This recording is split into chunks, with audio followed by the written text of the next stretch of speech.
Hello, everyone. All of the thick hog community, the dude dogs, as you were. As you can hear, the volume is not blowing out your ears because I made sure to check that I didn't have the gain turned all the way up to 100. Good for me. I'm not going to get yelled at by Scott this time, so that's wonderful. Welcome to the third part of this little therapy session I'm having of a podcast, I suppose. It was originally supposed to be 2 parts and then a Q&A or an AMA, and last time I was under a very drastic time crunch, and I had to rush out of here and scramble a little bit, and didn't quite finish my thoughts, so I decided I would bump it over to this episode, and I don't have a time crunch this time, so it might be slightly longer than last one, but maybe not as long as the first one. I don't know. We'll find out when we get there. Again, I want to thank everybody who's given me such positive feedback and shown their support and love to me for, going from a 2-man comedy podcast to a 1-man sad because my friend's gone podcast. I appreciate everybody sticking with me, and, I feel great that everybody cares. And not that I didn't think everybody cares, but it is nice to know that people are out there and people are listening and wanting to be a part of this. So thank you again. The journey's not over. There's still so much to go through and so much more of, life and thoughts and memories that I'm always going to have. And no matter what I do in the future, I'm sure I'm always going to bring them up, and it's always going to be a part of any kind of stream or anything I do. It's always going to be a part of it. So it's not like these 3 episodes are the last things I'm ever going to do or say about Scott or our friendship or life. I mean, everything every day reminds me of him, and jokes and inside jokes and mean things I've said to him in the past that I didn't mean but kind of meant. So thank you for being here. If you want to follow me on social media, it's fine. You can. You don't have to. It's all good. Everything is Sarian Softpaws, SARIAN SOFTPAWS on Twitter and Instagram and Letterboxd, and at Sarian Softpaws on YouTube, as you're listening to right now. And just continue on with this journey, and twitch.tv/Sarian Softpaws. I've done a couple really minor things of just, testing things out and seeing how things are going at this point. But NHL 25 comes out on Friday, and that's the big one for me. So I got a couple days here. This is the 24th. You're hearing it on the 25th. And I will be, in theory, trying to get everything done on the 27th. I'm contemplating not going to work that day so that I can stay home and do that as a grown adult man. But we'll get into hockey stuff. That'll be a lot of the future will be me talking about hockey, because that is my number one passion in life. Other than pretending like I'm not sexist or racist, that's maybe number one. But yeah, so that's what's going to happen going forward. I've said that a couple times on this, but I just wanted to make sure that everybody knew what was going on. And of course, if you want to help support me on this journey into transitioning into a solo act, and you feel like you want to give me a little bit of support, again, you don't have to. I really understand that, everybody donated so much money to help Scott's family and everybody deal with the services and everything. I totally understand it. If you don't have any money to give, I'm not going to hound people and make you do it. But also, I'm giving you free content, and that should be enough to give me money.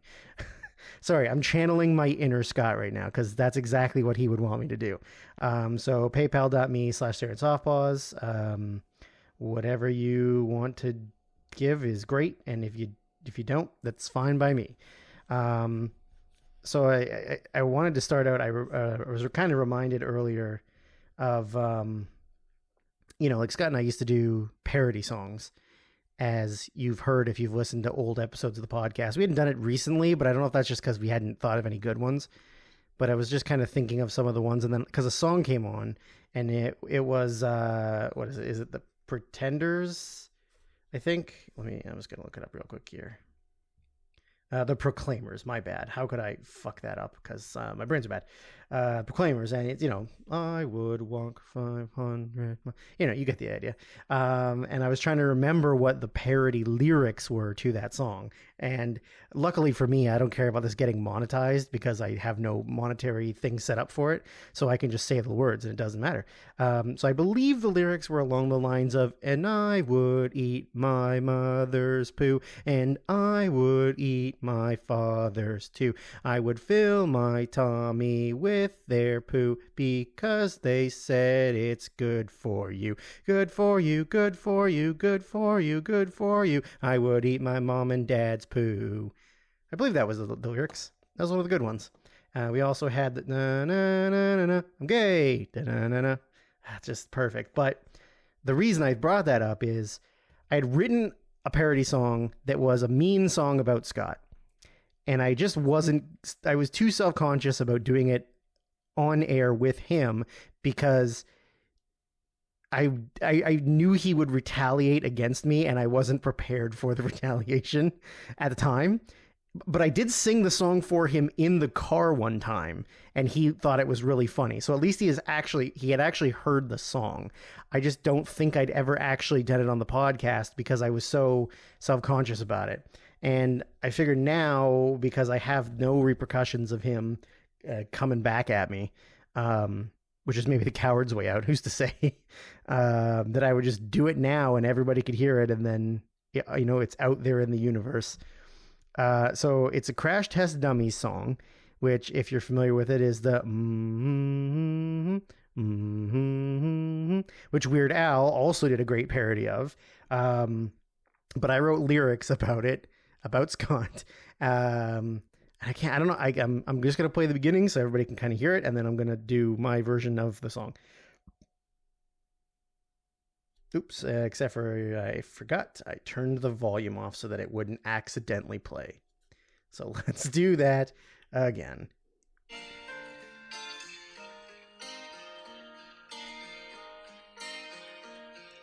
Once there was this guy who grew up feeling weird, like he was never quite a human, but then it finally came out.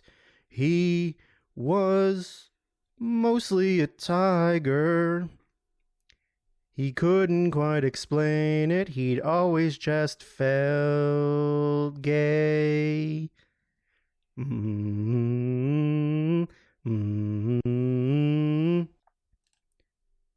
There still was this guy who lied about his age, his weight, and his ethnic background. He could have been eating human flesh the entire time. He wouldn't just admit it because he was a coward.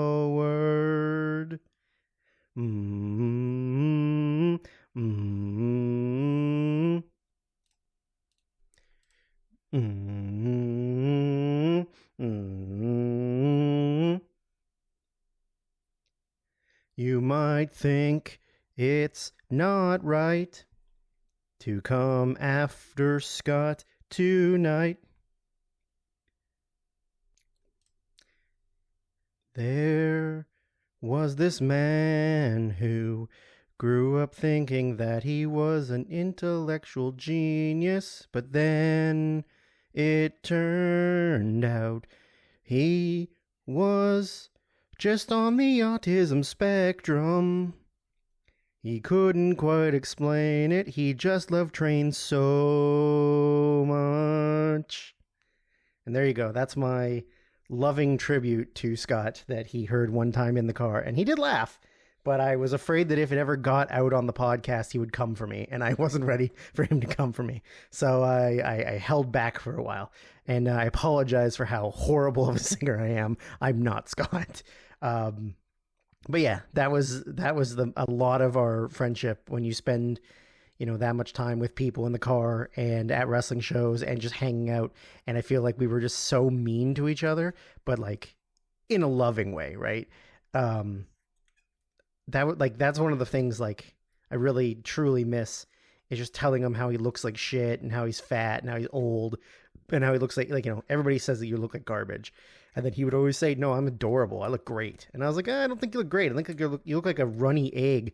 And he's like, no, I'm pretty sure I look amazing. He's like, I look younger than you. And I was like, you really don't look younger than me, but that's fine. So yeah, that was one of the many songs. And yeah, I don't know. I thought that I should get it out there now so everybody can hear the mean song I wrote about. So it literally was saved in my phone under mean song about Scott. So now it's out there and exposed to the world. Yeah. So I think I actually probably should have listened to it because that would be smart and professional. But I don't actually remember where I left off at the end of last episode. But I guess it's fine. It's my memory, my life of everything. So like I don't want to go too deep into details because I don't want it to be weird or insensitive or anything. Even though he's my best friend, he doesn't give a shit. But like so like the last day, was a Friday, and we had gone. Obviously, we were going to wrestling.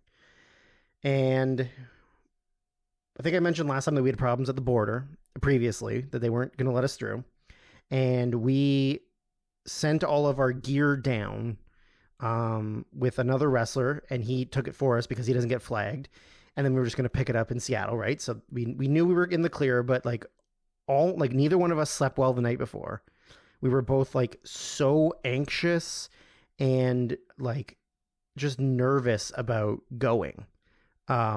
Because we didn't know what the border was going to be right? And it was supposed to be this massive match of Dan and Kelly versus Scott and I. Like, that was like the big match, and it was Daniel Makabe's like one of his last matches, and it was his last match in Washington, and it was his last match with us. And yeah, so like the day was relatively normal. We left a little bit early because we weren't sure if we would get pulled in at the border, and then like how long we would be at the border crossing. So we figured we should leave a little bit earlier than normal. And I think we left at like 9 a.m. or 9:30 maybe. And we get to the border crossing we always go to. And there's a lineup, and of course we're nervous as shit, and we're going over all of the things that we should say or things that we shouldn't say, or like what if they ask us this question. Like, we were kind of rehearsing a little bit, even though Kelly and I would always tell Scott not to fucking rehearse because they're not to act natural. And we had gone through our phones and deleted like messages, and so it's like I uninstalled a couple social media things, and we went through and like scrubbed messages with like the people that run SOS and anybody that we had said we were going down to Washington. Like, we just got rid of all of it because we figured there is a chance they'll check our phones, and we just wanted to have that all covered. So we clear everything, we get through the border, we get to the border guard. The border guard asked us about wrestling, and we're like, nope, we're just going down to watch and hang out with our friends. And they were like, okay. And we're like, fuck, all this fucking stress and not sleeping and just losing our minds for 24 hours because we're thinking we're going to get denied at the border for one of the biggest matches we'd ever had. And it was nothing. They didn't even care. They didn't even look in the car. Like, we very much could have just had our gear and they wouldn't have even known. But at the end of the day, we got across the border, and that's all that mattered. But yeah, it was a stressful, like, the whole time after we got through the border, Scott and I just kept saying to each other, like, I can't believe I was so fucking stressed out about that. Like, and then of course we're changing, like, you fucking border, like, fuck you, America. And then we're doing, the president's in the Hall of Fame. And so, we were kind of upset, but we were very relieved that we'd gotten through. And, so we drive down through Aldergrove into Blaine, Washington, Linden, Washington. And there's we never really decide what we're doing or where we're going on the way down, but there's a few different gas stations that we would usually eat, like one or the other, that we would stop at, and we would go in and get energy drinks or snacks or whatever. We would get snacks and energy drinks on the way to get large coffees and regular food. So I don't know, that's just the gluttonous lifestyle that we lived, was getting shit before we get shit. So there's an AM PM at a gas station that we usually stop at, and we're just going like normal, and then Scott blows past it, and it's on the left side of the highway, but like we go there almost every time now. Like the last year or so, we've kind of just defaulted to going to that one, and I kind of thought about it, but I was like, oh, maybe he's got some plan, like we're going to this special out of the way coffee place, or we're going here, or whatever, right? So that's, I mean, I kind of skipped ahead unintentionally, but I definitely skipped ahead of a little bit. But we drive for like 10 minutes and then he goes like, oh, did I drive past the AM PM? And we're like, yeah, you blew past it like a while ago. And he just goes, shit. So then he has to find a way to loop back around, and we go to the gas station, and I didn't really think about it. Speaking of which, I'm gonna crack the ceremonial energy drink at 6:50 p.m. on a work night, and you can all find out how my life went after I did that. We're doing a Monster Punch Papillon, which is French for butterfly, and a very good movie starring Steve McQueen. There we go. So we.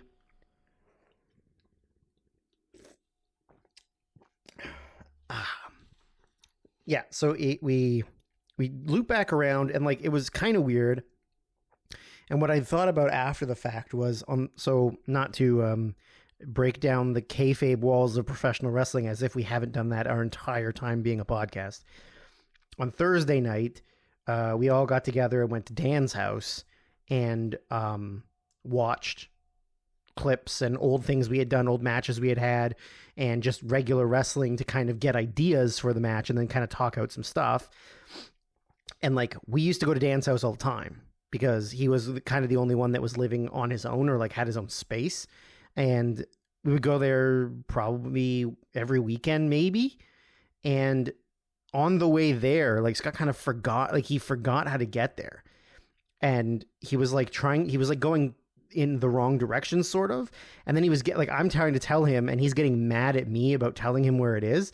So I after the fact, I was like, oh, that's like 2 days in a row. He kind of had like a weird, like loss of direction or like loss of like where he was going. And so ultimately it didn't mean anything, but like, it was just a weird that it happened 2 times on the days leading up to everything happening. And so it was just a strange thing because like he never really forgot directions for the most part. Like he knew how to get to everywhere. You would just say, oh, we're going to so-and-so's, and then right? And God damn it, that fucking dog. I don't know if you can hear that, but there's a goddamn dog outside my house and it's going ape shit. Maybe there's a bear again. Anyways. So we go to the AMPM like normal. We get our stuff, we get back in the car. And then we usually would go to this place called Dutch Bros, which is an amazing coffee place. And we would get comically oversized coffees because America. I get a blended Golden Eagle with soft top, and he would get a iced non-blended Golden Eagle with soft top. No, it's amazing. It's like caramel. It's the most smooth caramel taste, and the soft top is amazing. We would go like, I didn't care if it was going to make me crap my pants in the middle of the match. I like needed to have Dutch Bros. So shout out to Dutch Bros. You should send some here because I would like some. And then of course we never decide on food, but the Dutch Bros is right near a Chick-fil-A. So we enacted our 1 day of supporting Christians and not gays and went to Chick-fil-A. And we ate Chick-fil-A in the parking lot, as we normally do, and we had our Dutch Bros. Then we did our traditional stop at Walmart.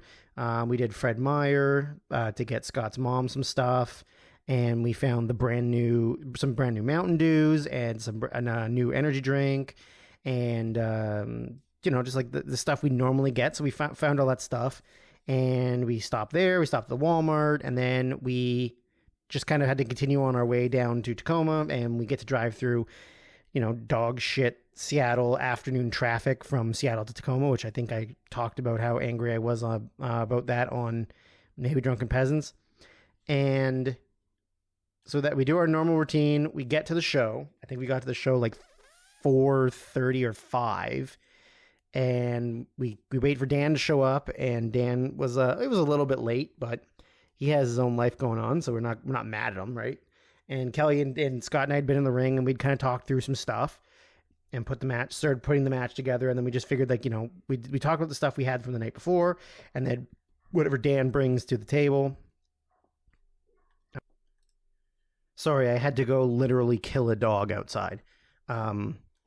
Anyways, so we get, we're in the ring, and we're, I'm taking it like pretty seriously, more than I normally would, maybe, because I knew how big of a match it was for everybody, and also because I wanted to put Dan have a good match. And Dan and our relationship had been pretty strained for a while, and that was, that was on Scott and I as well as on Dan. It was just all of us, and I wanted to reconcile with Dan as well, and so I wanted to, I didn't want to go in there and sandbag it and have a dog shit match and, not give him a good showing. So we're stretching and we're going through everything and putting the match together. And like Scott, like he was just really struggling to remember things, which is not the way he ever did. Like he always remembered everything. He would always get mad at us for not remembering things, even though we remembered things. Like, if you've ever seen those clips online of John Cena, like yelling things out loud to other people in the ring when you would think he's not supposed to, sometimes Scott would do that to me, and it would make me furious because, like, hey, motherfucker, I put the match together too. I know the spot. I'm acting. I'm doing the wrestling. And he would always be like, get it, like next, like, oh, this is the thing. I'm like, yeah, fucking, I know. But like for whatever reason, he was just like couldn't remember the next thing, or when we're talking it through. And then luckily the venue that we have in Tacoma has an upstairs outside sort of like patio balcony that is only accessible to the wrestlers from inside the building. And when it's not raining, it's like the perfect place to get changed because there's tons of space. It's cool. It's out in the open. And so we were main eventing, and so we went up there on the roof.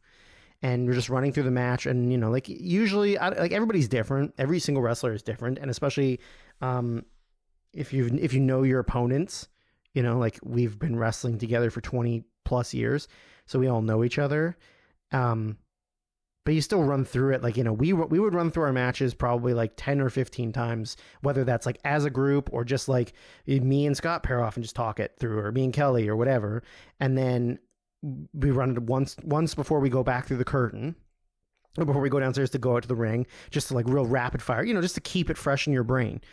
And yeah, he just couldn't remember this, like the sequences and everything. And it, like, again, I didn't notice that at the time, but that was something that Dan brought to my attention after the fact.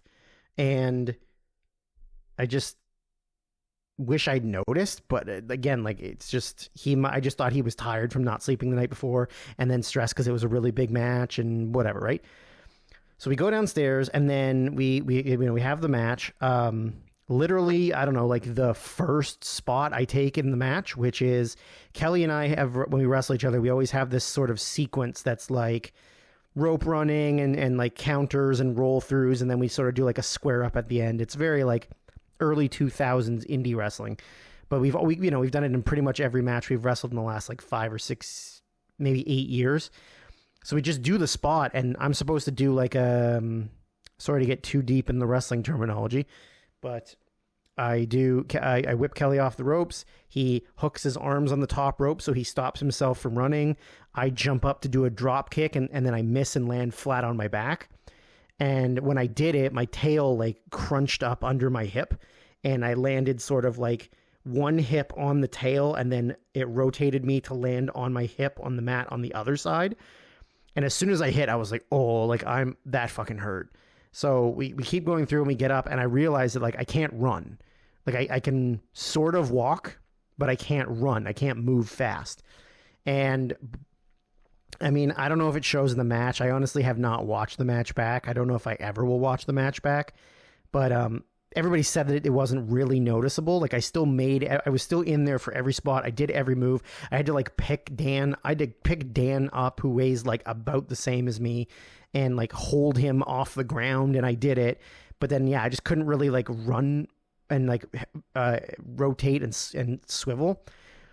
Anyways, so we finished the match, and then we had like a big sort of powwow in the ring with everyone, and we're all just kind of like huddled around, and Dan did like a big we all talked, and then Dan did a big speech, and the crowd was cheering and everything. And so the show ends when we come over to hug, and I said like I can't stand up. If I stand up in the ring, I'm concerned I can't get back down to the apron to get out of the ring. So they all just kind of like huddled down in a pile on the ground and hugged me. So, show's ending. They're starting to wrap stuff up. Fans are starting to leave and whatever. I'm just laying on the apron because I can't put weight. I can't shift weight from one leg to the other. I can stand up like normal on both feet, but if I try to switch the weight from onto either leg, like I can't walk.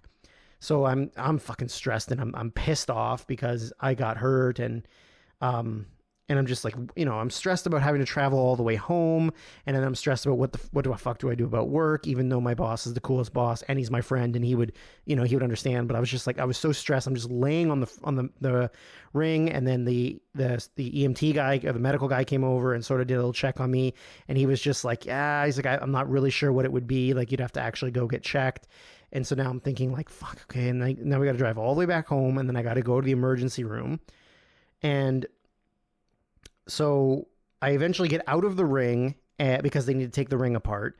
And somebody tried to help carry me over to the table area, and I couldn't do it. So I got down on the ground, and I just figured like maybe if I just stretch my back and my hip really well, that I'll be able to move a lot more. And like in certain movements was fine, others weren't. So I'm literally laying on the floor, and I asked Kelly if he wouldn't mind going upstairs and just getting my bag. And then I essentially just got changed on the floor in the middle of the room. And there were still people there, like all the crew was there, and wrestlers and some fans. And like, I wasn't like butt ass naked, but I also, was just like getting changed. Like I didn't give a shit. I was in so much pain. And I think somebody gave me an extra strength Tylenol or Advil. I don't remember. Oh yeah, somebody did.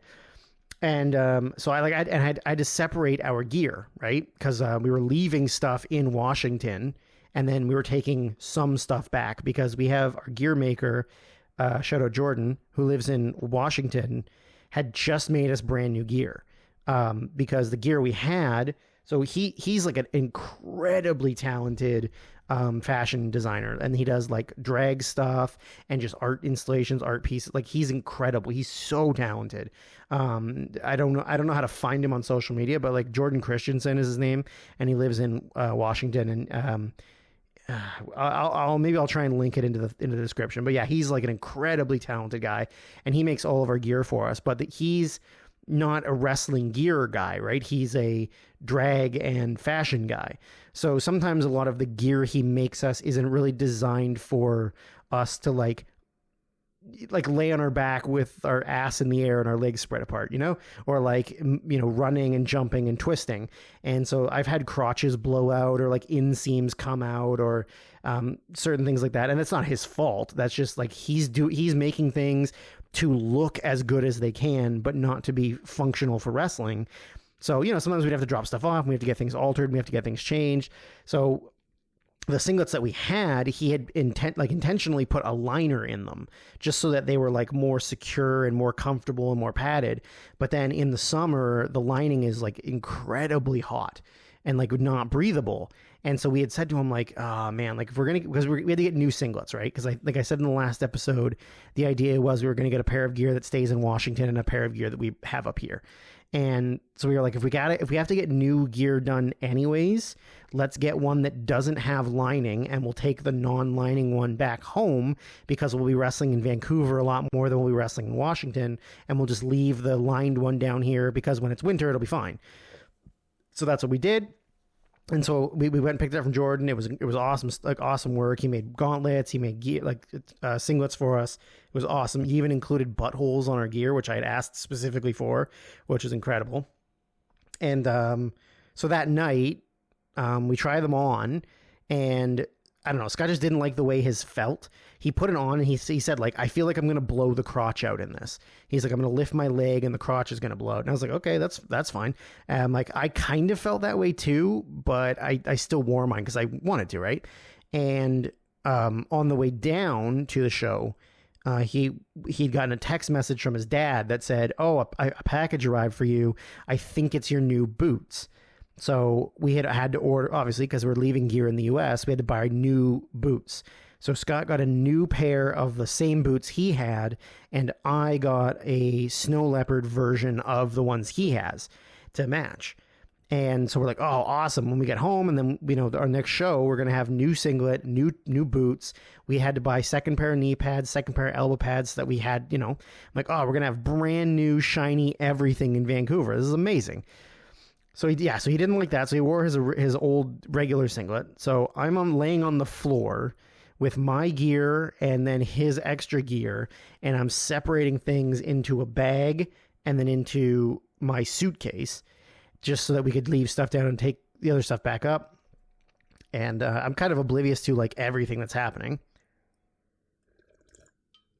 And sorry, I was having a sippy sip. I like look over at Kelly at one point, and Kelly and Scott and Dan are all over at the merch table, or maybe just Kelly and Scott. And I look over, and Kelly's got this like it looks like a ghost. He's like, look, he has no color in his skin, and he's making like very like obvious like eye contact with me. And I just look at him like I didn't know what the fuck he was like. Also, I didn't have glasses on, so it's not like I can see that far without them. But what I notice is, like, he's literally holding on to Scott, and Scott looks like he's about ready to pass out and fall. And so he's like looking at me, and then like he's like holding Scott up, and somebody went and got a chair and they sat Scott down, and then, you know, Scott was talking, and he kind of put his head in his hands for a little bit and sat down, and then somebody went and got him like a big thing of water.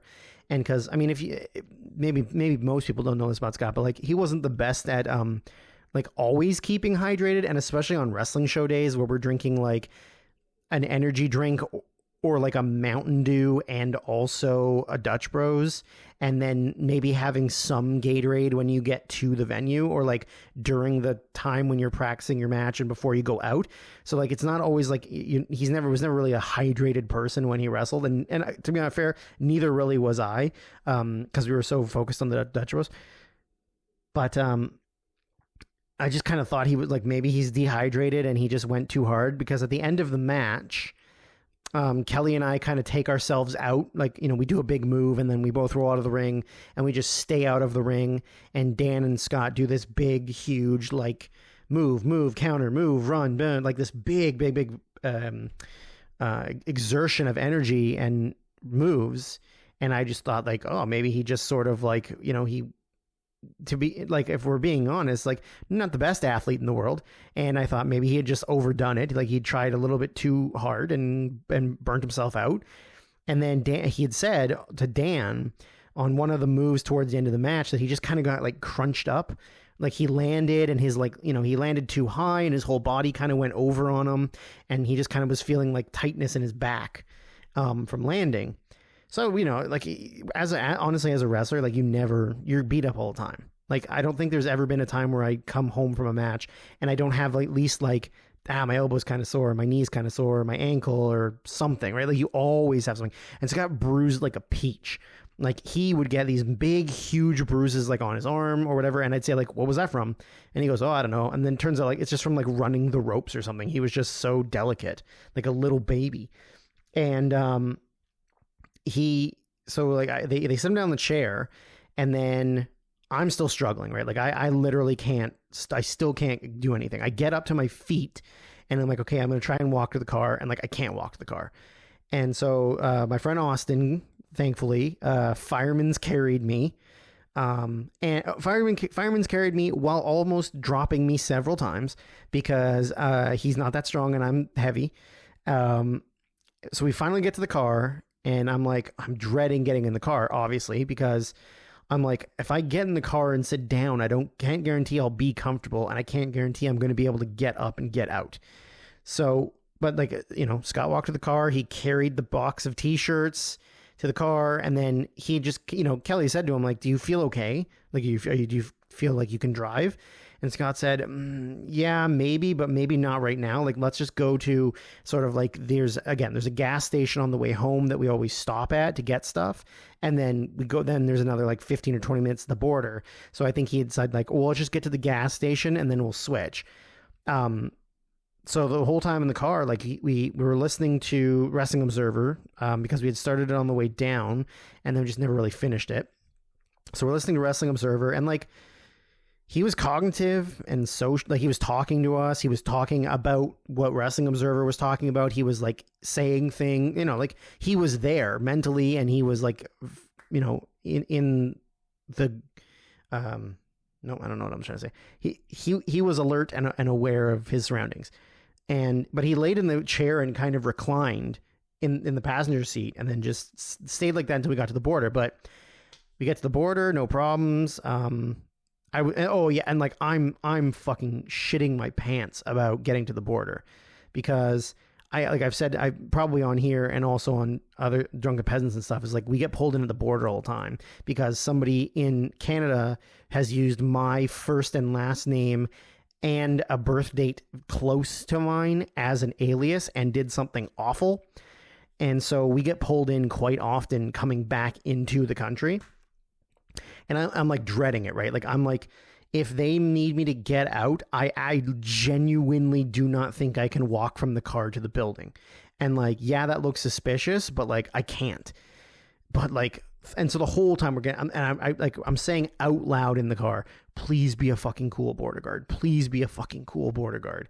And so we get there, border guard does not give a shit, sends us through. I'm like, oh, thank Christ that this guy was like a normal, nice human being that was like, yeah, there's no wrestling gear, you guys go. Thankfully. So we drive back to my place, and like Kelly and I live about 2 blocks apart, maybe less. And it was Scott's car. So get me home. Scott and Kelly both get out. They help me carry my stuff into my apartment. I have to go up a flight of stairs, which I did on my own. And then we get into the house, and we get in the house, and I say like, okay, you guys can fucking go. Like, I'm fine. If I have to sleep on the floor, I sleep on the floor. It's fine. And again, normal, talkative, social. And he kind of says to me, so I guess I should assume we're not doing the podcast tomorrow unless you say otherwise. And I was like, yeah, unless I wake up and I'm magically fine, I really don't think I can sit for, 2.5, 3 hours and do a podcast. And he goes, yeah, that's fine. We'll figure it out. And I'm like, okay, cool. And they leave, right? And then I come in here. I'm recording in the bedroom now because I'm a big boy. And I went to the bathroom, and the toilet in my place is a high toilet. So it's a little bit bigger, higher off the ground than normal toilets. And I sat down to do the business, mostly pee because I pee sitting down. And I'm on my phone. I'm just like, whatever. I scrolling and waiting for stuff to happen. And then also I was just like sore. And when I stand up, it was like the toilet had reset my hip or something. So I like stand up and I was like, holy shit, does that feel better? And I was like, and I can mostly walk. And I was like, wow, okay. So maybe it wasn't as bad as I thought it was going to be. But of course, now it's like 4 o'clock in the morning because that's usually when we get back from Tacoma. And so, when Kelly and Scott go outside, and Kelly said to him, like, are you sure you're okay to drive? And Scott's like, yeah, no, I feel normal. I feel perfectly fine. I'm like, oh, okay, sure. So, Kelly says whatever, and Kelly gets in his car and drives the block and a half or whatever. And Scott goes home, and then I showered somehow. I don't remember showering, but I know I did. And I get out of the shower, I get back into the bedroom, and then on our group chat, message from Scott that says like, oh, I got home and I feel good. And we're like, okay, cool. Like nighty night. And then great, go to bed. So now it's, it's like 5 a.m. or something. And, so I go to bed. I'm not going to get sad and emotional, I don't think. But if I do, I apologize. Actually, I don't apologize. Fuck it. If I get sad and emotional, it's on Scott. Oh,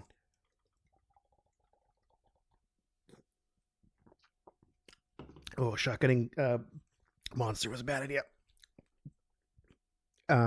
So I woke up at like 10. and just looked at my phone, and I realized I had a Facebook message request from Scott's sister. And I'm not friends with Scott's sister. I think I've met her a handful of times, but I've never really like been around her. And I didn't really think anything of it. I turned my phone off, whatever. I put it back down, and I fell back asleep for a couple hours. And then when I woke up, and I, just laying in bed, being lazy, and also afraid to get out of bed to see if my hip actually works. And I thought, like, oh, Scott's sister probably she's probably trying to plan something for Scott's birthday, and she just wants to like make sure I'm available or something, because it was like a month away from his birthday. And so that's just kind of what I thought. I didn't think anything of it. And I still wasn't decided if we were going to podcast or not, because it was kind of late. But if we don't do it, then we miss a week. And he was always so stressed out about missing a week, because then you people wouldn't have anything, and then you wouldn't give us money. I don't know if that's the truth, but that's what I'm going to say, is that he was afraid that you wouldn't give us money.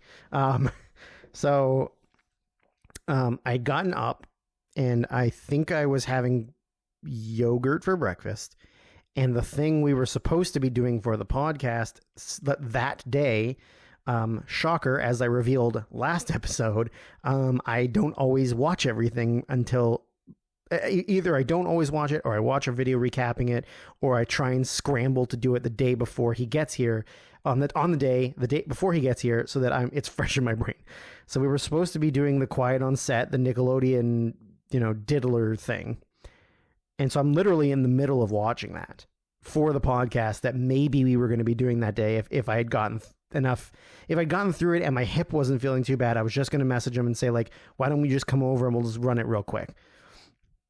And then I get a message from my boss at work, who is my friend and is also Scott's friend, who I will not dox on the podcast because I think he would be very mad at me.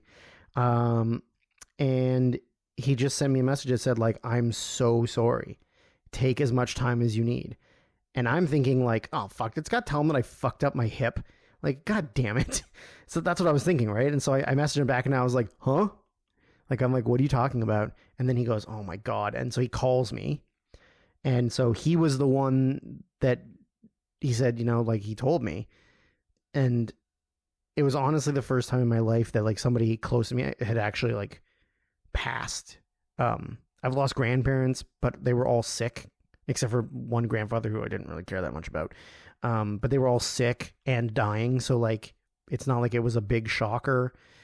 And I had a friend, not a close friend, but like a friend, pass away during COVID because him and his buddy were going camping and they were looking to party, and they bought some bad cocaine, and it was laced with bad stuff, and it killed them. And I had one childhood sort of like acquaintance who passed away when I was in high school, but like I've never really had anybody close to me pass away unexpectedly, let alone my best friend who I had just seen like not even 12 hours earlier. And so, yeah, like I couldn't believe it. I really, like, honestly, it's not even like I was in, like, shock's not even the right word, because it's a matter of like, my brain was empty. I couldn't think. I couldn't speak. Like I had nothing. It was complete emptiness. And then he said, I think Scott's sister is trying to get a hold of you. And so then at that time she was calling me, and I was like, oh, okay, shit, I got to go. So I talked to his sister, and she tells me, and I kind of tell her the story that I just told you about what happened the night before. And, yeah, it was the, like, fitting that the podcast is called The Worst Year of Our Lives, because this so far is the worst year of my life.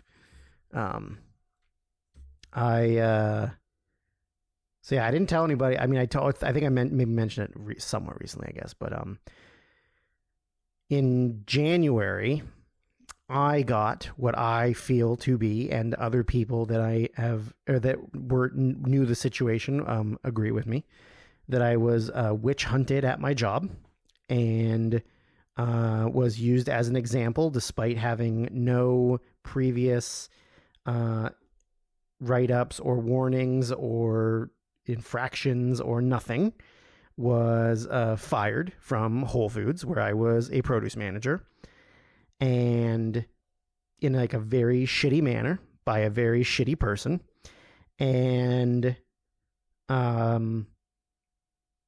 Scott was like super supportive about, like, you know, when money came in and stuff, and he was like really on top of like sending it to me right away. And you know, like for requests or for wrestling or for whatever, like he was real good about like, hey, I'm sure you're probably fucking strapped for money, so he would like send me it right away. And then he had been, despite his desire to never have a job, had been working and helping out our friend who is my current employer at his place of business, and he was looking to hire a full-time person. And Scott had said to him, like, just hire Drew. Like, don't even look for people, just hire Drew. He's like, and then I'll leave. He's like, you hire Drew and I'm gone. And that's what he wanted, though. Like, he didn't want to work, but he was doing it because our friend needed help. And Scott pressed him, and then he hired me, and now it's the best relationship I've ever had with a boss at work. So he looked out for me in that, and like I really appreciated that. And then, you know, when Seb got hurt or got sick and he had the vet bill, and when the computer went down and he needed a new computer, and I just said to him, I was like, you, like, when money comes in, when donos and stuff come in, just keep it until you've got that cleared, and then we'll deal with it later. And so, you know, like, I never thought about, you know, because yeah, Scott was in control of the pod, like, you know, the YouTube channel and the Spotify and the Apple Music and like all that stuff. And then he was always the one that worried about like wrestling booking, and mainly because he had the time to do it and he wanted to do it, and also because I didn't want to do it. But he was always in charge of any of that stuff. And like, you know, the money comes in and it goes to Scott's PayPal and blah, blah, blah. And it's like, I never once thought like, oh, Scott's cheating me out of money, or like, why hasn't he sent me money yet? Or, hey, I know we got paid, why hasn't he paid me? Like, I never once thought that he was ever going to do anything selfish like that. Like, I knew he was going to be looking out for me, because like I would look out for him as well. And that's like, I have had the same two best friends since I was in kindergarten, right? I've known them my entire life. I'm not really close, like I don't really see them. They're married and have kids. I don't ever really like go out of my way we don't make time for each other, but I talk to one of them literally every single day, but we haven't seen each other in 6 years or 7 years or whatever. And so, you know, I've had best friends, but like, yeah, with Scott, it was always different. It was like, I could literally say or do anything, and like, he would get it. Like he would understand what I was talking about, or like, I think I told him pretty much everything. Like there wasn't things that I like kept from him. I think like as soon as I got fired from my job, he picked me up from, did he pick me up from work? I think maybe he picked me up from the SkyTrain the day I got fired. And then I had to like figure out what the fuck I was doing. And I was super depressed, and, you know, like he never really let me get too down, even though like, because finding a job when you've gotten like witch hunted out of a good job by a big company is really hard. And then I couldn't even apply for employment insurance or unemployment insurance, because they contacted Whole Foods, and the person that fired me essentially lied to them about what happened, and then they called me and told me, oh well, you're fired for, you know, whatever. And I was like, that's not even true. But like, how can I argue with a government person that's just talked to a job that fired me? So like, yeah, I was unemployed for 5 months, and it was hell, because the situation I live in is great. My grandmother passed away. That's not the great part. And my uncle inherited the house, and there's like above garage apartment area that they had built for my great grandmother when she was too old to live on her own. And then when she passed away, my sister and her boyfriend lived here for like 5 or 6 years, and then it's just kind of been empty ever since. And I could have lived here at any point in my adult life, but my My grandmother was a lot. And as much as I loved her, there was no chance in hell I was living in the same place as her. So I just kind of casually said to my mom, hey, you know, if Uncle, I'm not going to dox him, doesn't want to live on his own in the massive house, I would gladly move into what they call it the West End, or West Wing, sorry. And so I was like, I'll gladly move in. And my uncle was like, yes, please. The house is scary when it's alone. Like it's quiet and there's a lot going on here. And so like I moved in here, but then of course, like my uncle is retired. My mom is retired. My mom spends a lot of time over here because her best friend is my uncle. And so if I'm supposed to be at work all day, I can't be just hanging out at home, but I also don't want to go out and spend money and be out in the world because I don't have a job. So essentially I was like a hermit in my bedroom with the door closed, with all the lights turned off. Sometimes I'd watch either the laptop or the TV with the volume like way down. I would like put insulation under the door so they couldn't hear anything. The night before I would sneak food. I would just bring like trail mix or nuts or crackers or baby carrots and water and Gatorade into my room, and then just very quietly hang out in here until like roughly the time I would be coming home from work, and just be in here the whole time. And it was like super depressing, and I was incredibly stressed out. And then I'm staying up till like 3:00 in the morning, which is not great for, you know, somebody in their mid-30s who should be doing other things. But like Scott was like always super supportive, and he was just like, he would talk about how hard it was to find a job that I wanted to do, because I mean, yeah, I could have just found a job. I could be working McDonald's or some shit, or Tim Hortons or something. But when you go from like a relatively high position in a big corporate environment that pays you really well with really good benefits, granted, it was really far from where I lived and I was not happy working there, really. I just really struggled to find something, and I knew my worth, and I didn't want to just like do something for the sake of doing something, because maybe it was pride, but it was confidence in my abilities, right? Like every job I've ever had, I get promoted like really quickly. And because of my personality, because of my work ethic, because I am a rational, regular, normal human being that understands things, I didn't want to just like take a job. But then it got to the point where like I was miserable, and I was like, I need a job. I don't even care. And so I took a job at a different grocery company in Vancouver that paid me dog shit to do almost exactly the same amount of work that I was doing. And one day when Scott picked me up from work to come here to do the podcast, I literally said to him, listen, I'm not sad and I'm not a coward, but it sure would be nice to be dead right now. And we had a good laugh over it, right? But like, I was like, it must be so nice to be dead. We used to say that all the time. And so, you know, obviously now looking back at it was terrible, but yeah, like I was miserable. And so him pushing our friend to hire me, and now I would like to hope that my friend is happy he hired me because he's giving me lots of responsibilities. But I would always push Scott to be like, hey, is he doing anything, or is he? It's like, let me ask him. And so like he was very much the like broker of the deal, which was really nice. Or like he obviously doesn't have to do that. Granted, he doesn't want to work, so me working there means he doesn't have to work. But yeah, like we always looked out for each other, I think. And I mean, I literally miss him every single day. Like every day, I just want to send him messages of things and all the inside jokes and all the like awful thoughts we had, and just all the things we missed out when we had the sort of celebration of life, I guess, for lack of better terms, that we had. And there were like these little cards that had like, you know, write a note or write a memory or write a whatever. And then we put them up on this board.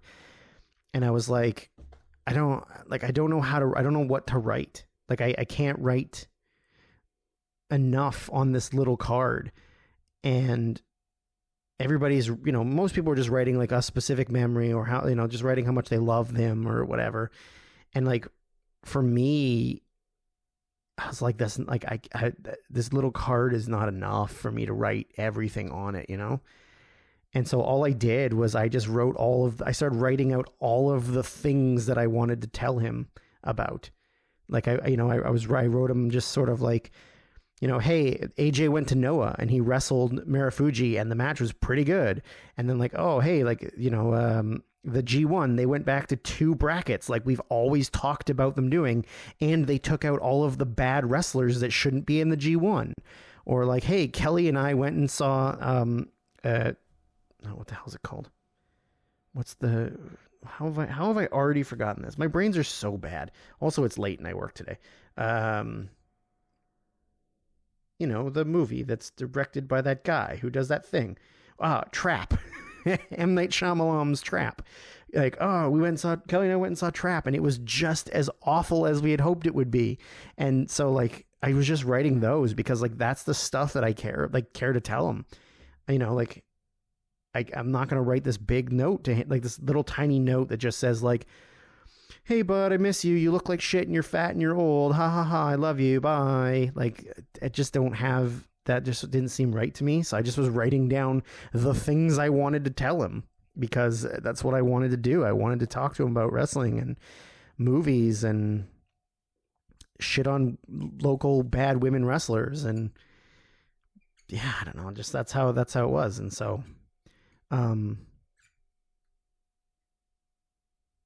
yeah.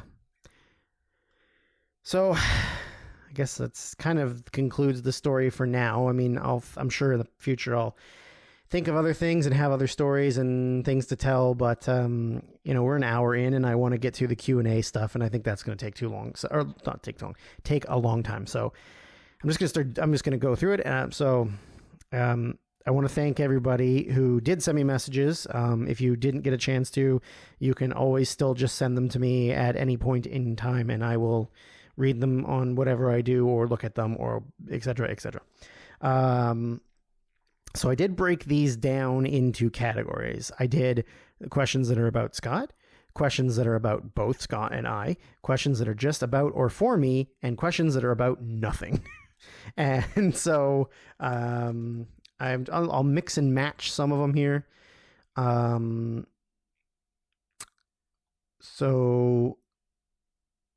Where do I start? Let's just go with a one about Scott. So this is from a lender.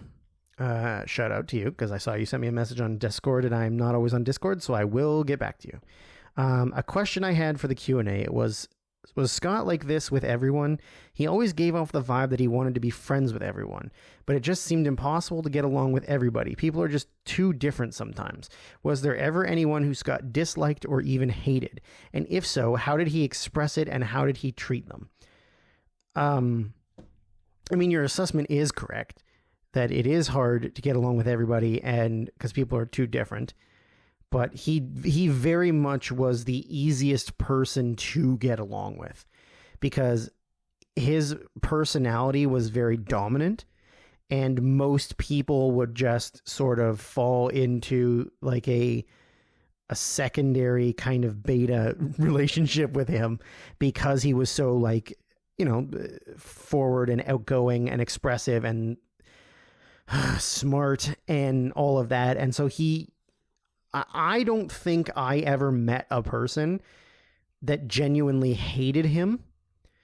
I know of some people in the wrestling industry who we were in the local wrestling, who weren't necessarily a fan of how popular he and I were based on the fact that we were just cat wrestlers, and didn't think that we had earned it or deserved it or whatever.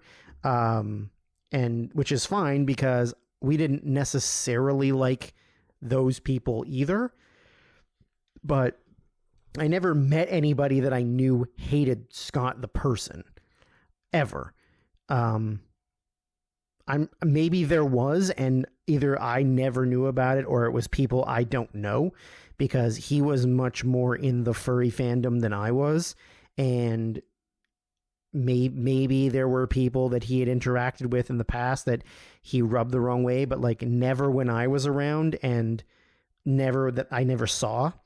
And then as far as him, like, there were definitely people that we disliked, but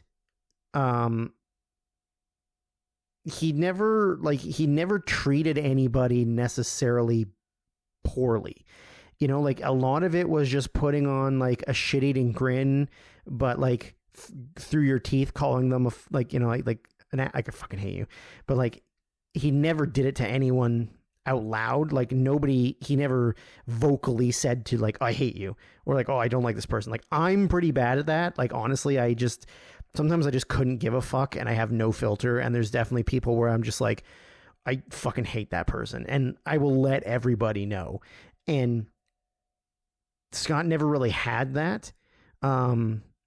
There are some people that we've dealt with in wrestling locally in Vancouver, Washington, Oregon, that we just really can't get, we can't get along with, in the sense of wrestling, like the business, but like as people, they've never had a problem, right? The only time I've ever seen him get mad, other than at me, was there used to be a guy who some people will know that was one of the... Sorry, I'm going to take a sip of Monster and not chug it this time. There used to be a guy who was one of the two commentators for 3-2-1 Battle, and then was also vaguely in charge of the booking at some point. And he's also one of those guys who loves title belts, and he designed and got made all of the title belts that we had for the company. And I had won the world title at 3-2-1, beating my good friend Cody Redfern. And previous to that, I had been involved in a storyline with a female wrestler that I was dating at the time, or thought I was dating at the time. I don't know. It's a convoluted situation. But she had never wrestled before, and she'd been training, but she'd never had a match. And so I came down and we like put together like a really competitive match that made her look good and made her look competent. And then I was going to cheat to win, and then she had to be my valet. That was the end solution. And so we get there to the show, and like, you know, we've talked about this for weeks, and we've got it all down, and we get to the show, and said person comes up to me and says like, okay, so I want her just to like quick flash pin roll you up, like really quick. And I was like, what? And like, okay, now to be fair, I didn't run any of this by him. I ran this by another person, and he was not a wrestling guy. He was not in wrestling. He'd never wrestled. He'd never trained. I'm not even sure he liked watching wrestling. Like, I don't ever remember him saying or knowing anything about wrestling. He was a roller derby guy. He was a commentator for roller derby, and then just sort of gravitated to wrestling because it was a similar job. And so he said that to me because in NXT, I guess at the time, Sami Zayn had done it with somebody, maybe Claudio or something. I don't remember what it was. But anyways, there was like a quick flash pin, shocked everybody, blah, blah, blah. And so he's like, yeah, so I want her to quick flash pin you in like, 10 seconds. And he left, and I was like that, who the fuck does that help? She's been training her ass off to get in the ring and wrestle. Like, no. So I completely ignored him, right? Her and I have a 12 or 14 minute match. It went really good, really well. Crowd was really into it. And, oh, sorry. Yeah. I mean, I maybe got that confused about it. She was beating me. Then we were having a rematch where if I beat her, she had to be my valet, and I cheated to beat her in the rematch. Anyways, so this one, she does beat me. Very competitive match. Crowd super into it. They love her because she's a great entertainer and like a great performer. And like, she was a pretty good wrestler for somebody who had not really been wrestling. And I got her to do a bunch of stuff she was really not comfortable doing, like move wise. And then I go through the back, and then intermission happens, and he comes through the back, and he just takes the paper and like puts it right in my face and says, flash pin 5 seconds. And then he goes, or whatever the fuck that was, and storms out. Right. And I was like, fuck him. I don't even give a shit. Like, I don't give a shit about this guy. Like, fuck him. And so then fast forward now to a few months later, and I win the world title. Well, because he had designed all the title belts and got them made, he felt like he owned the belts. He owned the thing. And he had been removed from the position of like being in charge because he was a full-blown alcoholic who couldn't control himself and was just not a good person to a lot of the people that were there. And so we had like a show belt that was like a nice big like nice sized, well crafted, beautiful looking belt. And then we had an old one that we had used previously to that before he had kind of stepped in as the belt guy that just stayed at the venue, right? And so every time we would go to the show, he would conveniently forget to bring the good world title. So he would bring the tag medallion things, he would bring the secondary title, and he would forget to bring the title, right? So I have this little crappy secondary belt. It's the same looking belt. It's just smaller and made quite worse. And at the time, Tetsuya Naito was the Intercontinental Champion in New Japan, and he was doing this whole gimmick about because Nakamura was the champion before him, and he didn't respect Nakamura, and he didn't respect the belt, so he was like throwing the belt at the ring post and throwing it like over the ring when he would come down to do his matches and stuff, like really disrespectful stuff. And so like I was doing that. It wasn't necessarily because the other guy wasn't bringing the title. It was because I was doing the Naito, but if it was the nice, good title, I wouldn't do it. I was doing it because it was the shitty replacement title that I was bringing to the ring. And then, so one show, like we got there and I just said to Scott, I'm like, oh, hey, where's my shitty replacement belt? And he goes, did Tom not fucking bring the belt again? And I was like, I don't know. He handed out the other two belts and he didn't hand it to me. And so Scott like literally walked over to Tom, fucking Tom, whatever. His name's Tom. And he walked over to him and he was like, hey, listen, motherfucker, bring the fucking belt. And he like, I don't think Tom was ready to be yelled at by Scott of all people. And he goes, oh yeah, it's in my car. And so he goes out and gets it from the car. And he comes in and he walks up to me and he goes, don't throw this belt. And I was like, yeah, I wouldn't throw this belt. I was throwing the other one because it's shit. And so he walked away. And then so Scott was like, I guess all you got to do is fucking yell at him. And that's really the only time that I've ever seen him like mad. Like he's been mad at border agents who wouldn't let us cross the border, but that's more frustration. This was like actual anger. And it was a very big highlight for a lot of people at 321 who got to witness that because nobody fucking liked the guy. And then luckily we fucking got rid of him and no one's seen him since. So, yeah, he never really like, even if we disliked somebody, it was very minor. It was very like just being annoyed by somebody or just like, there are a lot of people in wrestling who get a lot of opportunities given to them despite the fact that they are bad or don't deserve them.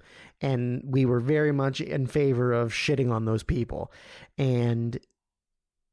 But it was more about the situation that they were in than the actual person themselves. I don't think we ever really like disliked or hated anybody in those situations. And even the people that I would vocally say I hated was more so because they were like, they had a big ego or they took themselves way too seriously or they were just like vocally obnoxious about, the people that they'll say a joke like at your expense and it's a joke, but they mean it, like those kind of people. So there's like a couple people we've been around a lot that it's like, I fucking hate this guy. And like, I can't be in a locker room with them. And so there's been a few of those people in the past, but yeah, I mean, he genuinely did want to try and be at least friendly with everybody. There are definitely people he was friendly with in real life that it was because he wanted something from them. But he like never really like went out of his way to make somebody feel bad. And if he did, it was more so like with his friends and it was jokes. Let's go down to one here. Let's go from Justin Gronkowski, who is a big hockey guy like me. Did you ever try to get Scott into hockey, and how did it go? Scott knew sports. Like, he definitely knew sports. A lot of his references were very dated, so he would make a lot of jokes about things from the 80s and 90s and even early 2000s.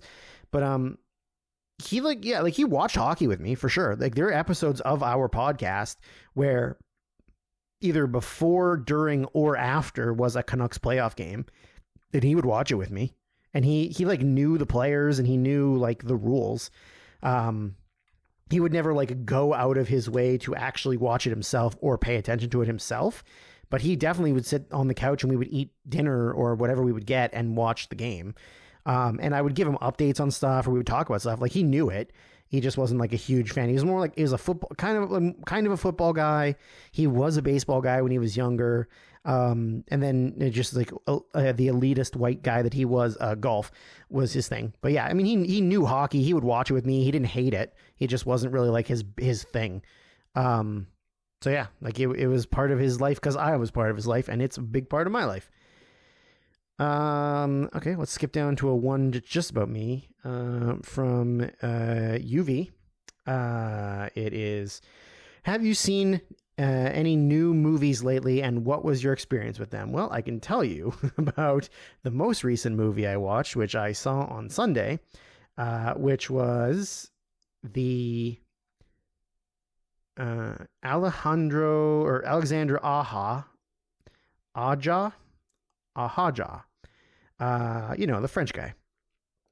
His new movie, Never Let Go, starring Oscar award winner Halle Berry. At what point are we putting a cap on how long you're allowed to use that in your promotional material? Because she won that award in 2002, and has done John Wick 3, and that's it since then, as far as things that are important. So I saw that, and my experience with it was myself and my dearest friend Kelly Lillian Summers. That is not his full legal government name, but I'm going to tell him that's his legal government name. We go to the movie theater, and it's like a quarter full, maybe. It's a Sunday afternoon, 4:30. It's whatever. And right before the movie plays, which the movie played with no trailers, but it played with commercials, which I'm kind of hoping is not a new thing, because I'd be pissed if it was just commercials. Right before the movie starts, a group of like 14, maybe 16 people all enter the theater, and they sit down together in the two middle rows of the theater. And we watch the movie. Literally fucking nothing happens in the movie. It is worthless. It is so boring, at like to the point where I'm uttering under my breath when a scene is playing out, just fucking anything happen. Please, something happen. Anything happen. It's very much an M. Night Shyamalan type deal where like there's obviously a big twist, and if the twist is this exact thing that I said out loud 10 minutes into the movie, I'm going to be mad. And then guess what? It was the thing that happened 10 minutes into the movie, that I said 10 minutes in the movie. So we watch it. It's nothing. It's boring. And the credits start playing. The lights don't come up yet. And kind of both of us simultaneously had just said like, oh, that was a fucking worthless movie. And loud enough that people could hear us. And then all 14 or 16 people that are sitting in those two rows, a couple rows in front of us, all start like standing ovationing the movie and then start hugging people. And at that point, I realized that obviously one of the people in the group, probably a younger family member, had worked on the movie because it filmed locally. And was like, oh, now I feel really good that family came to watch a bad movie their son or daughter worked on. And then these two middle-aged white guys in the back of the theater seeing a Sunday afternoon movie loudly shit on it in front of them. So I was like, yeah, you know what? 10 out of 10. This movie's the best. Really, it was not. It was really fucking boring. I don't think I've seen anything else in theaters, really. I did watch Kinds of Kindness, which is the new Yorgos Lanthimos that's on Disney Plus, and it is bizarre as shit, as you would expect from a guy whose first movie was about incest and uncles touching. But But yeah, other than that, not a lot in theaters. I can give you more of a breakdown of things I've seen in another podcast. But yeah, like that's really, I watched The Fall Guy. It was really good. It was exactly what I wanted it to be. It was just like looking down the camera and like, we're going to do all these action movie tropes, but we're doing it on purpose. Yeah. I don't know. Check out my letterbox for a bit more information on the things I've seen at Sarian Softpaws. I guess I'll do another one about Scott. I had been meaning to cameo him for a little tour of his favorite belongings. Can you tell us about some of his favorite things? I've always been curious about the All Japan posters he had, for example. May Day was who sent that, although I should have put your Twitter handle and not your Twitter name. My bad. Yeah, so he had some pretty cool... he had two All Japan poster... No. An All Japan poster, a Michinoku Pro poster, and a... what was the other one? Oh, FMW. So he had like these really cool posters that somebody had gotten for him from Japan that were like, I mean, you'd never get those in America. And they're all, they're like 90s Japan, which is essentially his favorite period of wrestling. And then I remember like there was one time we were like over there watching something and I just looked up at it and was like, man, I wonder how many of these guys are still, well, we would always play the game of how many are still alive and how many are still active wrestlers. And it was like surprisingly more than you'd think considering the posters from like 99 or 2000 perhaps. And we were always like 1, 2, 3, dead, dead. So yeah, he really liked those. Yeah, I mean, he had a Ribera's jacket, which is a pretty cool thing if you know what that is. So Ribera's is a steakhouse in Japan that is very famous in the wrestling world, where if you go as a gaijin, which is a white guy wrestler or non-Japanese wrestler, and you go there, you eat at the steakhouse, and then you get a jacket, right? But normally the jackets are like, they're black or they're red, blue, whatever. But like the gold one is like the highest is tier as far as like wrestlers looking at it and being like, you have a gold Ribera's jacket? Like, that's fucking awesome. So I'm sure I asked him how he got it at some point, but I don't remember. But it's not like he went to Japan and it's not like he went to Ribera's. He just got the jacket.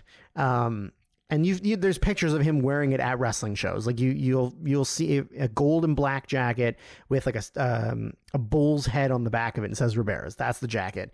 And that's a really cool thing that he got. I think I'm really proud of something I got for him that he was really happy about. So his favorite baseball player was Nolan Ryan, who was a pitcher, if you are unfamiliar. And there's a very famous thing. You should go to YouTube right now and type in Robin Ventura versus Nolan Ryan. And Nolan Ryan, I believe at the time, is in his mid 40s, and Robin Ventura is in his early 20s. And Nolan Ryan throws a pitch at him, and Robin Ventura charges the mound, and Nolan Ryan gets him in a headlock and starts throwing these like really faint, wimpy punches to the top of the head, and then gets taken down. And there's this big pile up of guys, and they pull them apart and whatever. But most people, like, it would just be like an autographed picture of Nolan Ryan, right? I managed to get an autographed picture of Nolan Ryan and Robin Ventura, so it's signed by both of them. And got him that for like maybe his 35th birthday. And like, I just remember him being like so jacked that it was both. Cause like he would have been fine if it was just a Nolan Ryan signature. I don't know that Robin Ventura would sign a picture of him getting headlocked if it wasn't both. But I remember him being really jacked about that. And he had that on his wall as well. And then there was like I don't know how to describe it because it's not a painting, but it's like wall art. Sort of like, those, how everybody has those like 3 wolves howling at the moon shirts.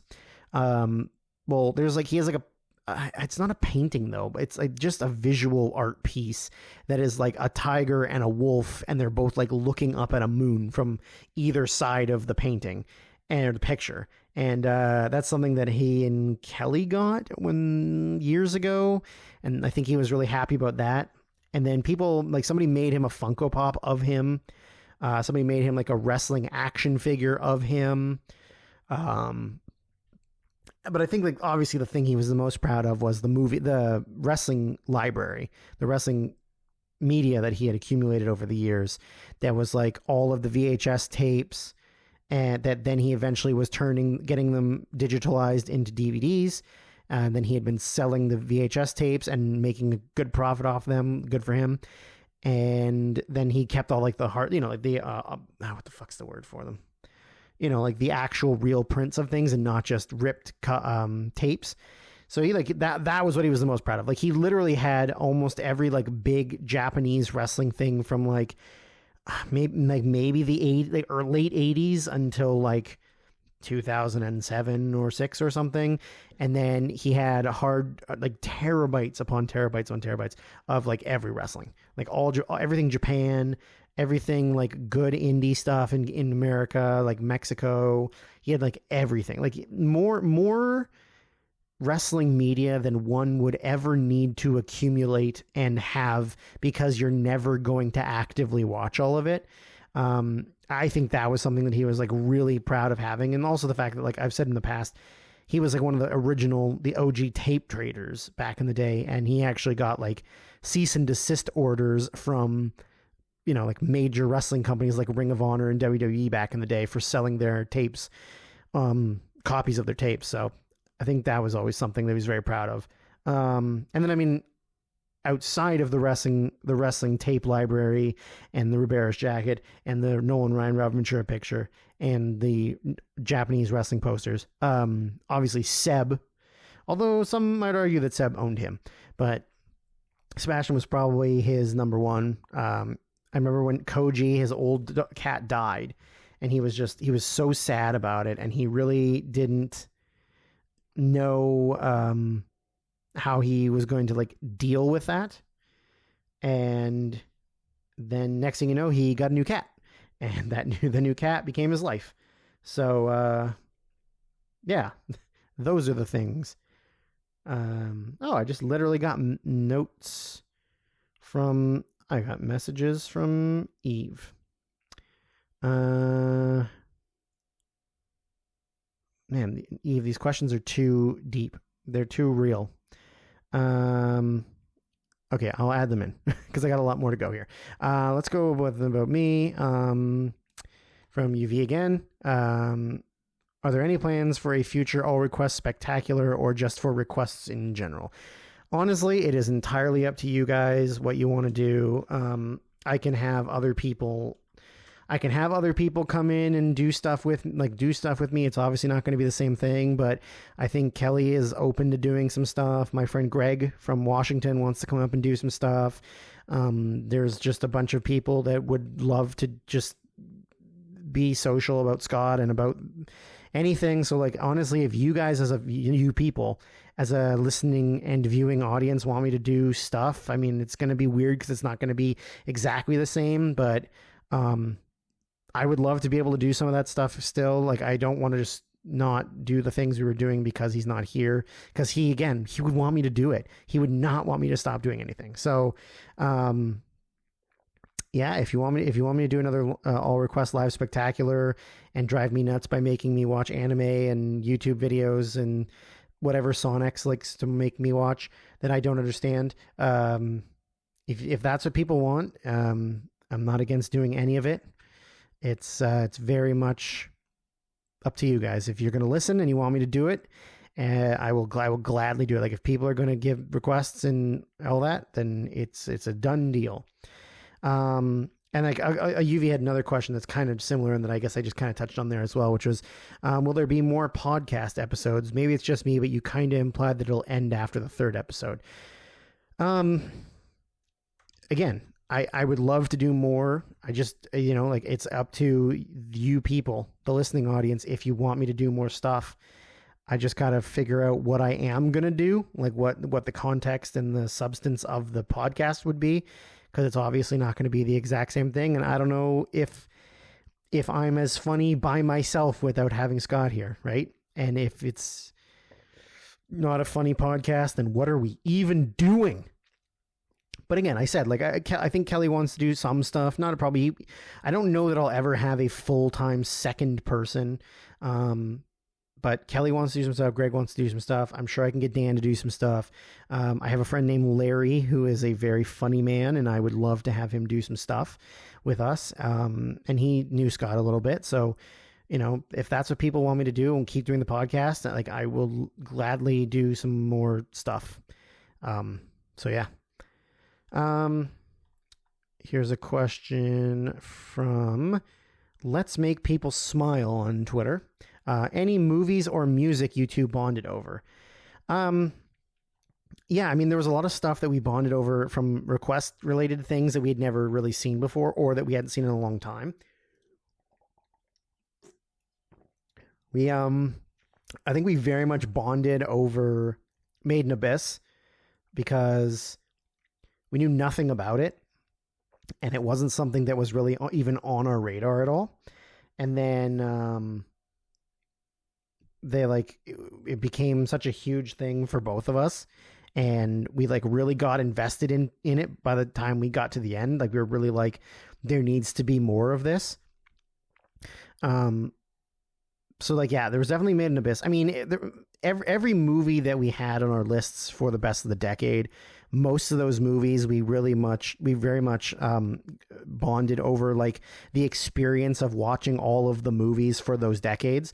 Granted, there were some that he really liked that I didn't, and vice versa, but all of those movies were really things bonded over. But I think for us, maybe the things we bonded over the most were like the comedy kind of like sketch television stuff that we watched, right? Because like, you start off with like your Chappelle shows and your Key and Peele and your Kroll show, and I Think You Should Leave, and then, you know, Weekend Update on Saturday Night Live, and then you got your Nathan For You and your Nirvana the Band The Show and Mr. Show and you know, It's Always Sunny and The Simpsons and South Park, and just like any comedy show that we like, you know, it was constantly quoting those things.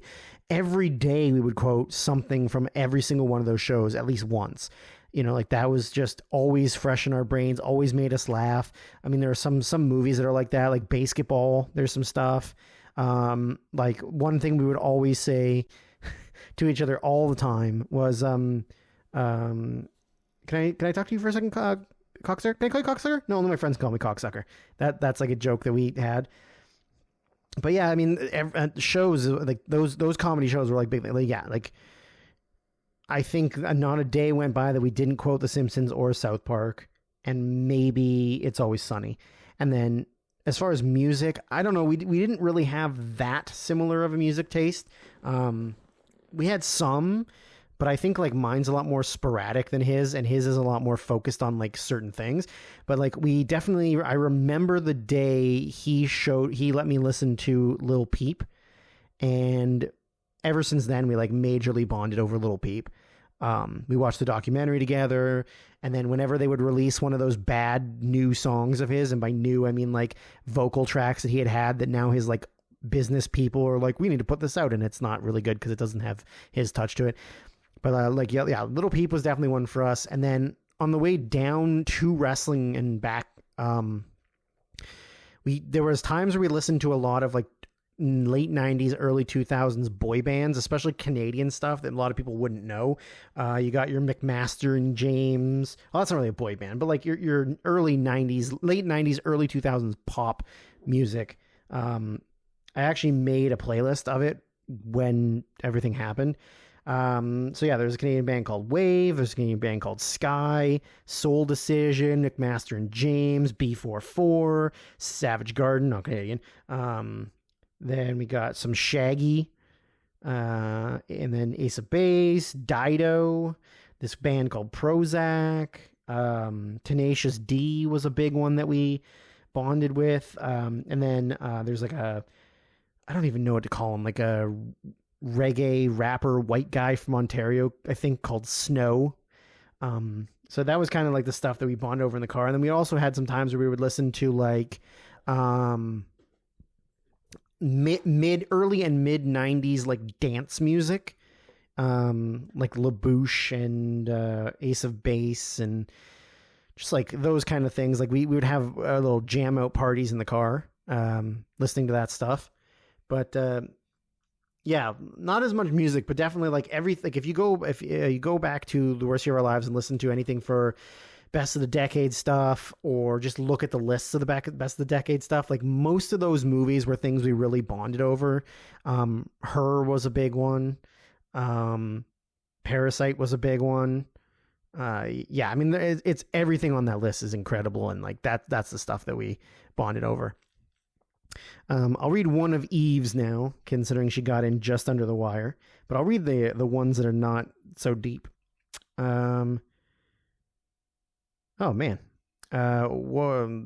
Is there anything you wish you'd done differently? Parentheses, I hope not, but I think we're all struggling with regrets. I mean, I could look back and say, oh, sorry, readjusting because my foot fell asleep.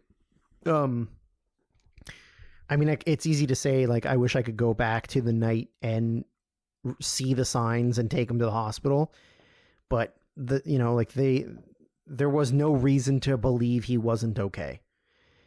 You know, he was cognitive, he was social, he was back to a normal version of himself. So there's no reason for me to look at it and say, I missed it, I should have gone. Like, yeah, maybe the almost passing out at wrestling is a sign, but afterwards he was fine. So I could say that's the easy answer. To be honest, the thing I regret the most is the early years of being at wrestling with them, like your 2006 to like 2010 maybe, because I just wasn't around as much as I should have been like now looking back at it would have liked to have been, because I was still playing tons of hockey and I had girlfriends that I would rather spend time with them than wrestle. And then, you know, like I missed out on going to England and I missed out on going to Ohio and Rhode Island. And not to say that those trips were like amazing wrestling trips, but like I don't have any of those stories.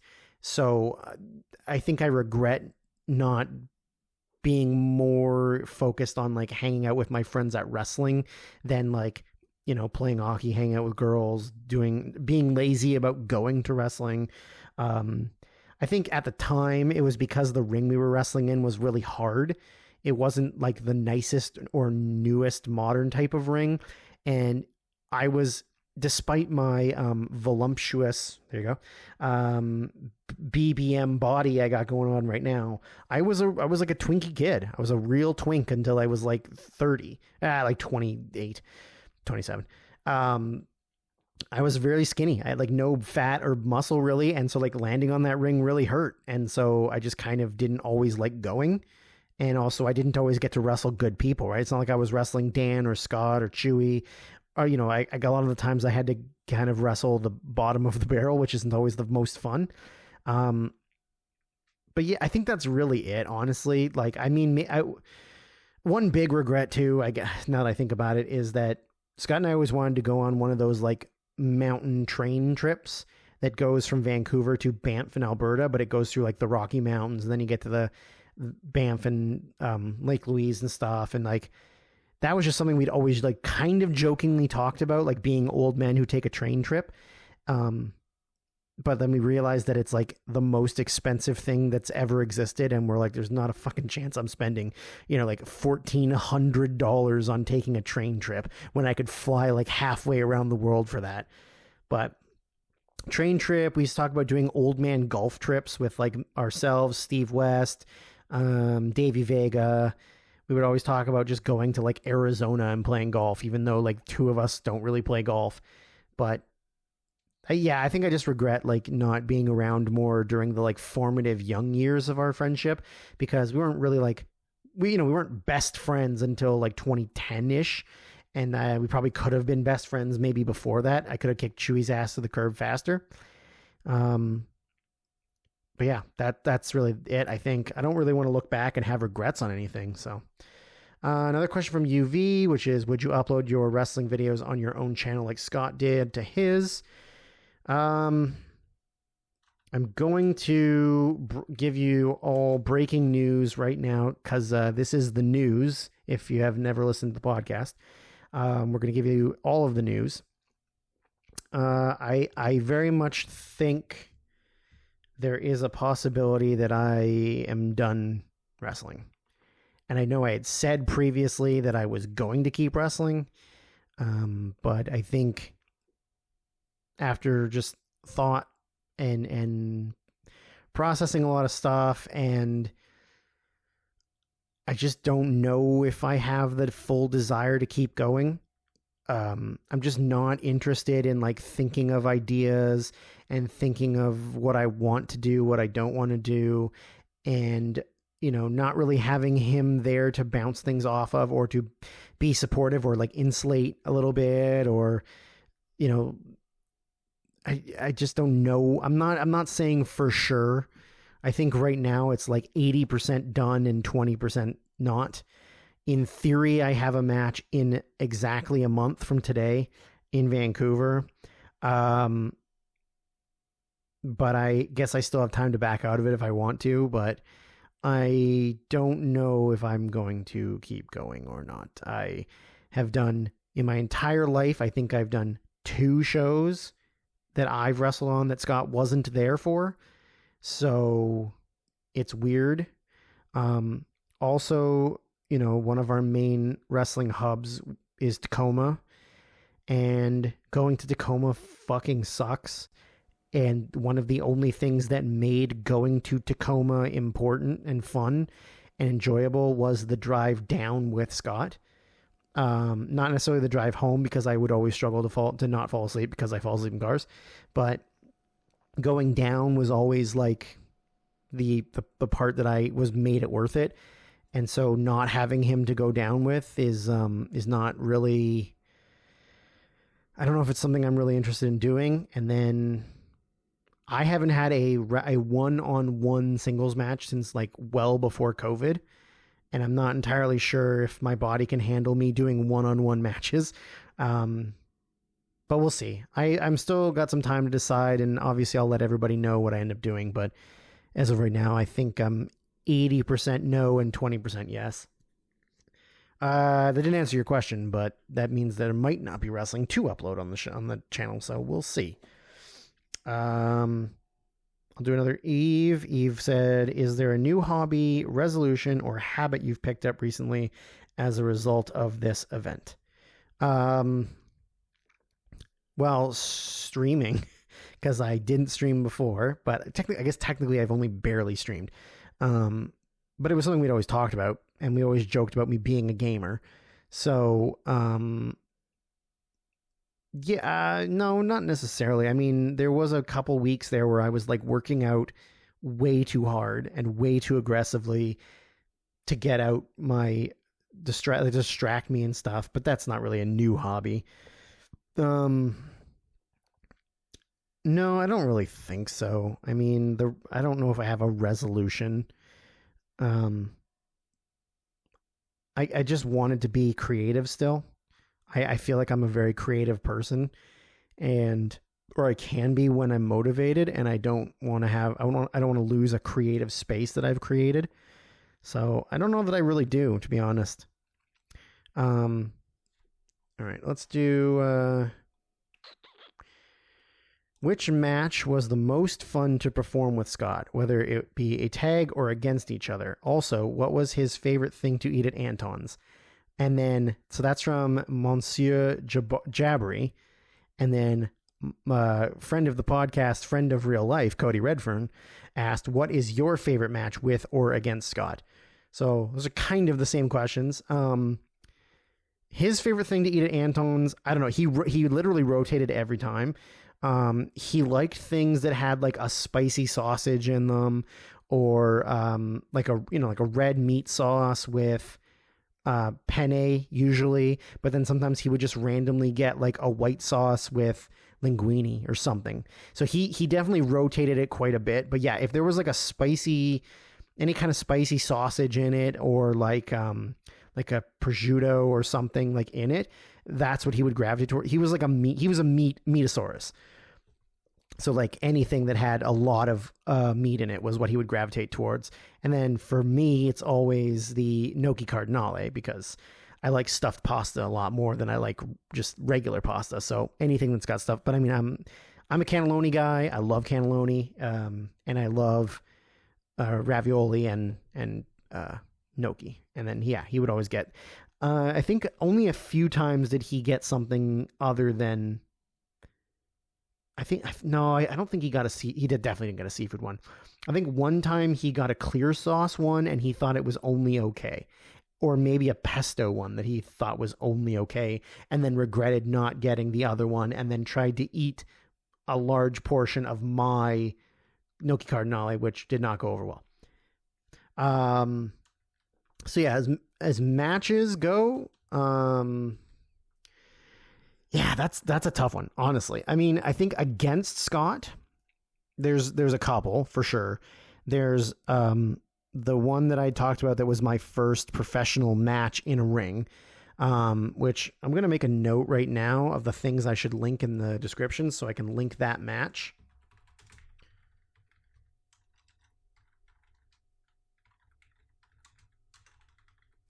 So yeah, that first match in that biker club in Washington in 2013, 2012. Just because it was our first match, the first pro match together in front of a crowd, and it went really, really well. There was also the outdoor tattoo festival in Seattle that we put that match together in 5 minutes, and it was incredible. And I took a dumb bump on the cement street, and we threw chairs at each other. That one was really good. That was really fun. And then we did some tag stuff that was really good. That was Scott and Kelly versus me and Dan. That were really fun in 3-2-1 battle. And then as a team, we did a series of matches with the Flaming Aces, who shout out to Spencer and Zay. Those kids are like our younger brothers. Loved working with them. They're really great kids, both of them. Spencer's recovering from a knee injury right now, so I hope he's doing okay. But I love those kids. They are awesome. They are awesome kids to be around. So yeah, we had really fun time with them. Like really some really good competitive matches of like older big guys against smaller young guys. Although Spencer's not that small, he's pretty tall. But those are really fun. And then I mean the match that was me and Scott versus Davey, Vega, and Kelly was awesome. The final match that we had, even though I don't want to watch it back, I think was really good. And then I can't remember a lot of tags we did in 3-2-1 because when we started tagging, like the pandemic happened pretty quickly afterwards, but we did do a 3-on-3 tag at Battlemania at the Showbox. That was me, Scott, and Kelly versus Kimberly, Shotzi Blackheart, and Chris Wolf. And anybody who doesn't know who Chris Wolf is, you should look her up because she's fucking awesome. It was her like maybe second to last North American match she ever had before she retired, and Shotzi kind of almost immediately afterwards signed with WWE, and it was a fun match to do. We thought that while we were planning it, that Shotzi was such a burnout stoner that she wasn't paying attention and she would forget everything. Turns out she was fine. It was Kimberly who forgot everything we planned. So all of her, everything that we'd gone through that we thought she was paying attention to, she completely forgot. And yeah, I mean, there's tons of stuff. I mean, we've had good matches with a lot of people. We got to work against Moral Panic in Vancouver, who are like a newer upcoming team. Great kids, both of them. They're both awesome. Great attitudes, great professionals. Love those guys. That was really fun. It was a 3-way tag. Not that I didn't like Gambler or Rex, but we've been around them more. But yeah, there's a lot. I'll link the things in the description. I made a note so that we can remember which ones are the important ones. And then yeah, Scott and I had a couple title matches that were pretty good. The one where he re-injured his arm, and the one where he said that I landed on his knee and injured his knee, but really it was his fault. Those are both pretty good matches, but that, yeah. So then I got another one from Eve, which are, what are your current short-term and long-term goals? I think my short-term goal is to end this podcast around 2 hours. I mean, like I've said, I want to stream. I want to stream NHL stuff because if I'm already playing 900 hours of it in an entire calendar year, then why not stream it for other people to watch? And if people want to give me money and help me with my life, then why not? And I just want to be creative. I just want to be expressive. I want to be, I want to help as best I can to be a filler and replacement for what we had in the worst year of our lives. Because I know a lot of people did, like having that in their life every month. And yeah, I mean, I'm also like getting really close to 3,500 Blu-rays. So getting to 3,500 Blu-rays is a pretty cool thing. I think I'll probably, maybe not by the end of the year because they're getting pricey, but that's like a very stupid long-term goal to have, is to get to that many. And I don't know, just like live happy and be healthy and yeah, spend time with my partner and travel a little bit, I think, is something I want to do. Like, I really want to go see more of the world because I haven't. And yeah, I don't know. Just live life, I guess. I got this is from Tommy. It goes without saying Scott is irreplaceable and he will forever be missed and loved by everyone who knew him. But will you still be doing both Oscar shows and WrestleMania shows with Kaden Talbain? I don't know. We have not discussed it at all. I would love to do some stuff, but like I said, like I'm not really feeling watching wrestling right now. Like it's just not really, it hasn't really been in my brain at all. And so I don't know. And like, honestly, doing the WrestleMania stuff was legitimately Scott making us do the WrestleMania stuff. Like neither Kelly nor I really wanted to do it or watch it. So without him here forcing us to do it, I don't know that we'll actually do it. And then as far as Oscar stuff, an opportunity has presented itself to me that I would like to formally accept on this podcast, but I will tell the person instead of just saying it on here. So we'll see. We'll see what we do with that. Like, again, I said, like anything podcast related is entirely up to you people. So, oh, here, I forgot I'd written this question down. It was from Mr. Cake Dragon Man that said, I was just curious to ask, with everything that happened, are you going to continue wrestling again? Really sorry to ask such a question, but I still love you in the ring and would be very sad if this was it. Well, Mr. Cake Dragon Man, I'm not entirely certain that I'm going to make you not unhappy. But again, we will find out in the future. I have some things I need to think about. All right, here are the two questions that I classified as nothing. Although they're not nothing, but I didn't classify them under about Scott, about me and Scott, or about me. Well, I guess this one, they're both about me. But from UV, again, it was, I don't listen to sports, not interested in them that much. However, I say this with so much affection. Drew, hockey corner when? Well, the streaming stuff will be a lot of hockey. So I think I'm just going to stick to the streaming of NHL 25. And then that'll be the hockey portion of my stuff. Because if I do too much of it, it gets a little repetitive and I'm not sure that people will enjoy it that much. There will be some in the hockey talk because I'm obviously going to have to explain how hockey works to a lot of people. But I don't know if I'll specifically do a hockey podcast. I'm undecided. And the final question that I got was from @GamersDid911 that said, how has your opinion of India changed over the years with its growth?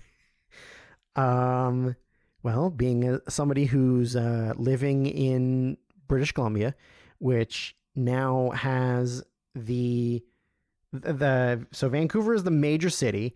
There is a city that is on the other side of the water from where I live that is within the next 5 years is going to surpass Vancouver as far as population. And it is the number 2 biggest area in Canada by population of Indian immigrants.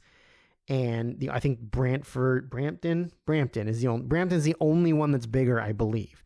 And I have had nothing but positive interactions with Indian people that I've come across in my life. I've had Indian friends and Indian classmates. And I think they are very nice people for the most part. But I also have no desire to go to your country, and I also don't want to wash my ass with a cup of water. So I'm kind of torn. I don't know that I've never had a bad opinion of India. Have I? Have I been on here stating I have a bad opinion of India and I've just forgotten that I've done it? No, I mean, I think that having a cultural center here is important, and having immigration is important. I think Indian people get a very bad rap because I think a lot of people only see the negative side of, like, so many Indian people are immigrating to Canada. You're like, yeah, but you know who else immigrated to Canada? Every one of our ancestors, and it's working out fine, except for depending if you ask people, it's not working out fine. But I mean, I have friends that live in India that have asked me to come to India, and when they've told me to come, I'm like, do you guys have upgrades to your toilets? Because that's going to be a major concern for me when I'm eating all of that Indian food. And most of them tell me no. So that's my opinion of India. That's it. That's all I got. Not enough people ask questions, and that's because you're all selfish. But I still appreciate the people that did and asked those questions. So, podcast stuff. I don't think this is the last episode. I mean, it's the last episode of this 3-story arc of telling people that I love Scott and our story. I did a quick little Twitch test the other night with some people. A few people were there, and we're asking a few questions. And so I think I will reveal some stuff. 1, 9/11 was an inside job. No, that everybody knows that. I think what I'm going to do is it'll just be a mishmash of things until I figure out what works. I'm going to throw a bunch of spaghetti at the wall, and the last one that sticks is the one I'm eating.